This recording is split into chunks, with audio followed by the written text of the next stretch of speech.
Hi everyone, my name is Kaylin, and today I just wanted to talk to you guys about if you should pursue a career in cosmetology. I have been licensed since March of 2020, but when I was younger, I loved doing hair. When I was a kid, I always loved doing hair. My mom used to get her hair done at the salon all the time, and eventually I gained an interest in it myself. And I would get my hair done at a very young age, like blonde and red highlights, this very early 2000s thing. And over time, it kind of turned into me bleaching my own hair and then just getting really into that whole like scene emo phase. And I started dyeing my hair all these crazy colors. And my dad was just like, you should maybe go to cosmetology school. Like, obviously you like doing it. And I was like, okay. So fast forward to high school, I actually got my cosmetology license in high school, and the experience that I had there it definitely matured me quicker than my classmates, I think, because as soon as I was out of high school I had a career, and that's not very common.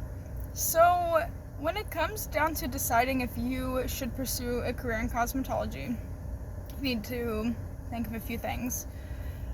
Are you a creative kind of person at all? If you're a creative kind of person, this is definitely a good field for you. But even if you're not a creative person, you can do this field. There's a few different kinds of hairstylists that I have come into contact with in my career. In my opinion, there's two main kind of hairstylists. There's ones with charisma, there's ones with talent, and then there's ones with talent and charisma. Those are the very, very, very rare ones. You just don't come across that all the time. Personally, I consider myself to be more of the stylist with talent and not as much charisma. Some of the struggles that people don't talk about when they consider a career in this field is how emotionally draining it can be. I'm sure you've heard of the whole like therapist thing, your hair therapist.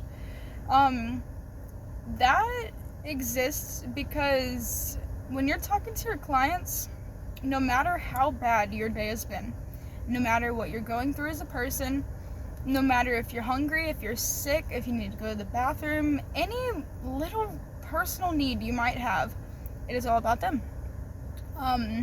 You have to just fake your way through it. I think that is the hardest part of this career, genuinely. Having to put on a show for someone. So if you feel uncomfortable with the idea of that, I think you should honestly still pursue it and at least see if you can come enjoy yourself regardless. But as someone who's suffering with quite a few mental conditions, like I have mood swings pretty bad, and when I'm in the middle of cutting someone's hair and I get a mood swing, I have to hide that.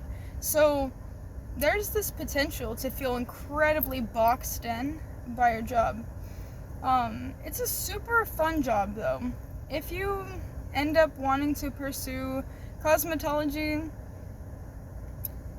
I would recommend to try as many different things as you can. Try nails, try skin, try hair, try men's hair, try women's hair, try hair coloring, cutting, braiding.